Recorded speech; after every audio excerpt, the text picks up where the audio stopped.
안녕하세요. 이강사의 무법지대입니다. 오늘은 상가 임대차 보호법 중에 중요한 몇 가지를 말씀드리려고 합니다. 이렇게 외우시면 될 것 같은데요. 갱대권 3기. 어릴 때 만화책에 뭐 드래곤볼이나 뭐 중국 영화에 무슨 당랑권 뭐 이런 거 있잖아요. 그래서 그냥 외우기 쉽게 갱대권 3기 이렇게 외우시면 될 것 같아요. 갱이 뭐냐면 갱신 요구권, 갱신 요구 청구권, 대가 대항력, 권은 권리금, 3기는 3은 3기를 얘기하는 거고요. 갱대권 3기 이걸 외우시면 웬만한 상황에서는 임대인과 임차인의 분쟁에 대해서 적절하게 해결을 하실 수 있을 거예요. 먼저 갱신 요구 청구권에 대해서 말씀을 드리도록 하겠습니다. 법이 개정이 돼서 원래는 상가 임대차 보호법이 5년 동안 갱신을 할 수가 있었어요. 근데 이게 10년으로 늘었습니다. 지금은 10년이에요.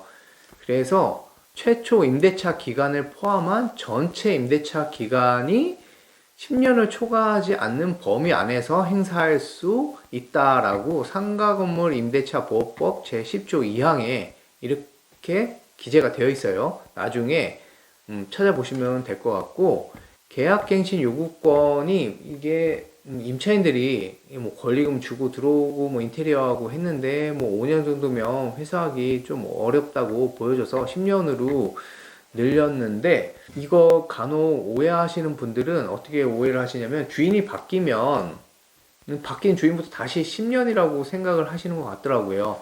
그게 아닙니다. 최초의 임대차 기간을 포함한 전체 임대차 기간이 10년이에요.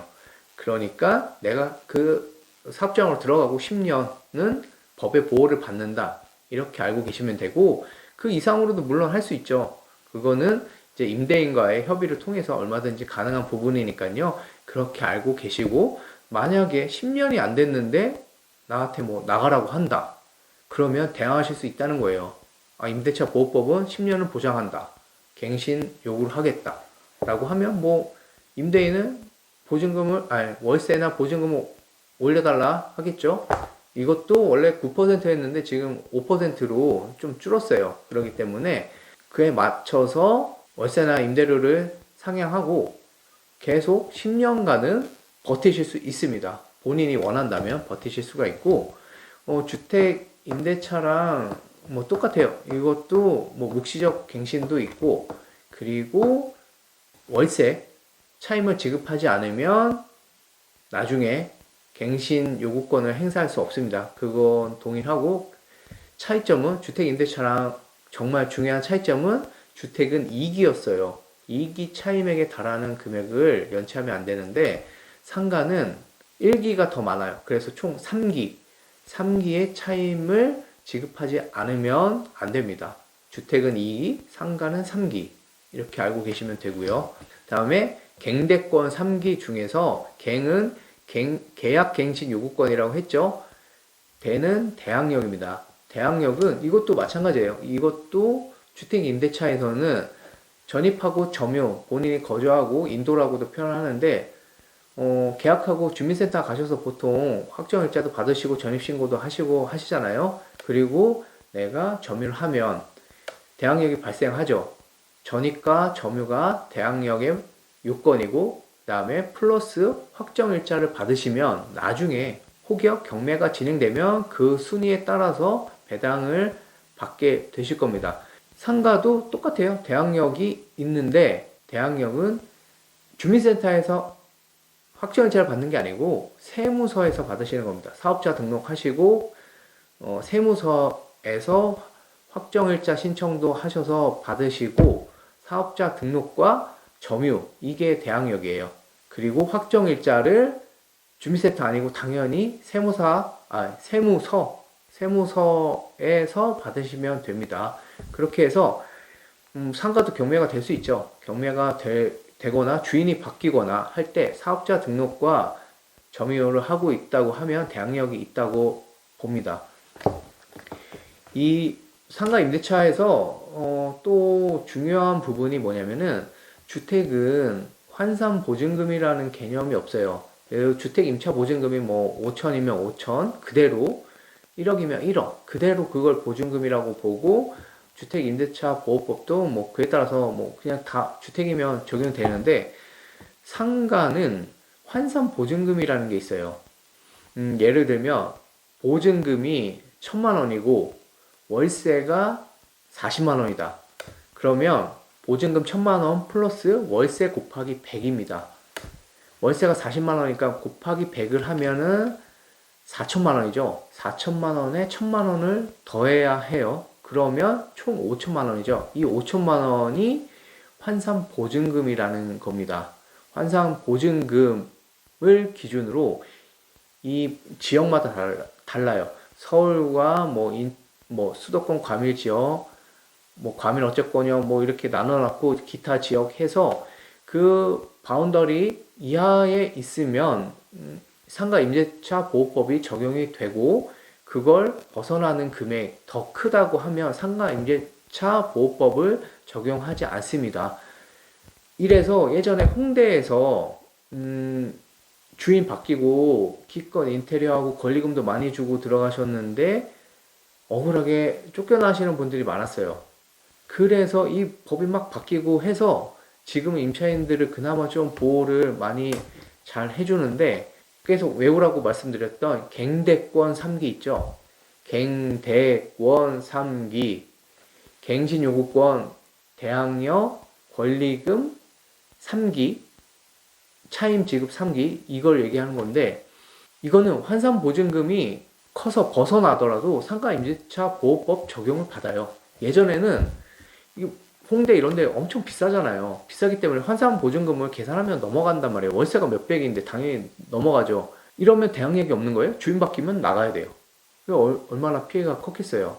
그리고 갱신 요구권도 없어요. 갱신 요구권도 시간이 지나고 내가 요구를 하면 주인이 거절할 수가 있어요. 근데 지금은 아닙니다. 지금은 환산 보증금과 상관없이 갱신 요구권, 환산 보증금 벗어나도 행사할 수 있어요. 그리고 대항력도 마찬가지고 주인 바뀌어도 버틸 수 있어요. 그러니까 걱정 안 하셔도 되고 권리금 마찬가지로 권리금도 주인이 내가 권리금 받는 걸 방해할 수 없게끔 해놨어요. 그러면 주인이 방해를 하면 손해배상을 해야 합니다. 권리금이라는 거는 내가 주인한테 주는 게 아니고 들어온 사람이 주인한테 주는 것도 아니고 내가 장사를 하던 사람이 새로 들어올 사람에게 받는 거잖아요.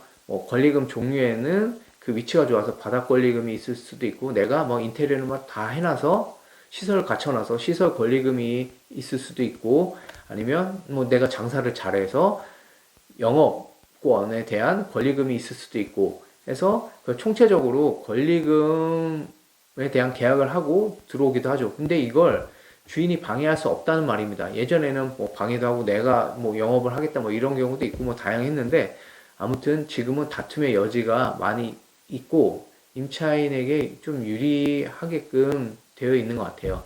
그러니 권리금도 받는 게 보호가 된다. 그렇게 알고 계시면 되고 지금 얘기랑 살짝 벗어난 얘기긴 하지만 그 뭐 사람 구할 때 임차인 새로 구하고 다른 상가로 이전하시고 하실 때 중개 보수는 권리금은 적용되지 않아요. 이걸 중개 대상에서 공인중개사 수수료를 보면 퍼센트가 다 정해져 있잖아요. 근데 권리금은 여기 제한이 따로 없습니다. 그래서 뭐 권리금 뭐 1억밖에 하면 뭐 한 뭐 1,000만 원, 2천만 원 달라. 그게 뭐 법을 위반한 건 아니에요. 집이나 상가, 월세나 매매를 했는데 그에 대해서 뭐 수수료를 더 받아가고 더 달라 이런 건 공인중개사법 위반이 될 수 있습니다. 근데 뭐 이걸 악용하시는 분들도 계셔서 오히려 공인중개사 분들이나 보조인이 손해를 보는 경우도 많이 봤는데 뭐 반대의 경우가 더 많겠죠. 그걸 모르시는 분들은 이번 기회에 한번 알고 계시면 좋을 것 같고요. 뭐 재개발, 재건축 물건이든 뭐 토지든 뭐가 됐든 간에 중개에 따른 수수료는 법적 상한이 있어요. 그리고 그거를 뭐 컨설팅 비용이라고 상대방은 얘기해서 더 많이 수령을 하려고 하지만 이 대법원 판례를 보면 컨설팅은 정말 좀 까다로워요. 정말 컨설팅에 부합할 정도의 수준은 대법원 공인중개사님들이 하지는 않는 것 같고 소개에 가깝죠. 예, 그래서 이걸 악용하는 사람도 있고 반대로 그다음에 이번 기회에 그냥 알아두시면 좋을 것 같고, 그리고 권리금도 마찬가지예요. 권리금은 보수 규정이 따로 없으니 이 돈을 많이 요구한다고 그게 법에 위반된 건 아닙니다. 그렇게 알고 계시면 되고, 또 주택과의 차이점 하나 더 말씀드리자면은 계약갱신 요구할 때 주택은 6개월 전부터 2개월 전까지라고 했잖아요.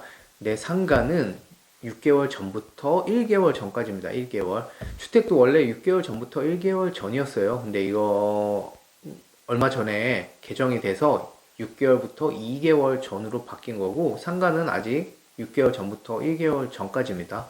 그렇게 알고 계시고, 주택은 또 뭐 묵시적 갱신하면 2년으로 보지만 상가는 1년으로 치고요. 1년으로 보고 1년 이하의 계약도 1년으로 보고 그런 차이점이 있습니다. 그리고 계약 갱신, 묵시적 갱신돼서 뭐 나가겠다고 통지를 하면 3개월 후에 효력이 발생하는 점은 같고요. 그리고 마지막으로 3기. 3기가 뭐냐면 3기의 차임액에 달하는 금액을 연체한 사실이 있으면 갱신 요구권 거절할 수 있다는 겁니다. 임대인이. 정당한 사유예요. 주택은 2기였잖아요. 2기 차임액에 달하는 금액. 근데 상가는 3기 차임액에 달하는 금액입니다. 그러니까 3번 안 냈다라는 게 아니에요. 정확하게 법에 3기 차임액에 해당하는 금액에 이르도록 차임을 연체한 사실이 있는 경우에요. 그러니 뭐 월세가 50만 원이었고 그럼 3기면 150만 원이잖아요. 근데 내가 뭐 한 30만 원씩 3번 줘서 20만 원씩 부족했으니까 한 60만 원 못 줬잖아요. 그러면 이거는 아직 해당이 안 되는 겁니다. 그리고 갱신을 거절할 수 있는 이유 중에는 또 무단으로 전대한 경우 해당해요. 이거 주택에도 있었죠. 무단 전대도 해당하고, 그 다음에 목적 건물의 전부 또는 대부분을 철거하거나 재건축하기 위하여 목적 건물의 점유를 회복할 필요가 있는 경우, 이때도 갱신 거절을 할 수가 있어요. 근데 이거 갑자기 나가라 이렇게 할 수는 없고, 계약서 작성할 때 그런 부분은 다 이제 구체적으로 기재를 해 놔야 해요. 나중에 갑자기 뜬금없이 나가라고 하면은 대항할 수 있으니까요. 그렇게 알고 계시면 되고, 임대차 계약이잖아요. 상가 주인과 임차인 간의 계약이기 때문에 얼마든지 문제가 있을 경우 대화로서 해결을 할 수가 있습니다. 그럼에도 불구하고 상대방의 요구가 너무 과할 경우에는 법적으로 다툼을 할 수밖에 없는데, 당연히 법률 전문가에게 도움을 받으시는 게 좋을 거고, 그 전에 별거 아닌 경우에 대해서는 서로 왈가왈부하지 않고 이렇게 좀 미리 알고 있다고 하면 그건 이렇습니다 라고 얘기를 해줄 수가 있잖아요. 그러면 다툼으로 번질 일도 없을 수 있고 해서 알아두시고 대화로서 잘 해결을 해 나가시다가 이건 너무 안 되겠다 싶으면 이런 기본적인 내용을 염두하시고 법률 전문가에게 도움을 받으시면 좋을 것 같습니다. 오늘의 암기사항, 이거는 자영업 하시는 분들은 꼭 알고 계시면 좋을 것 같아요. 계행대권 3기. 근데 이걸 외웠는데 계행이 뭐 양갱도 아니고 뭐지? 이렇게 될 수도 있어요. 계행대권 3기인데 그게 무슨 의미인지는 당연히 알고 있어야죠. 그래서 까먹더라도 또 한번 반복해서 기억하시고 하다 보면 나중에 자연스럽게 알게 됩니다. 계행대권 3기. 계행은 계약갱신 요구권, 대는 대항력, 권은 권리금, 3기. 이렇게 꼭 알고 계시고, 주변에서도 자영업 하시거나 뭐 기타 누군가 이런 상황에서 궁금해 한다고 하면 알려주세요. 갱대권 3기라고 있는데 이러한 상황인 것 같은데 이렇게 할 수 있을 것이다.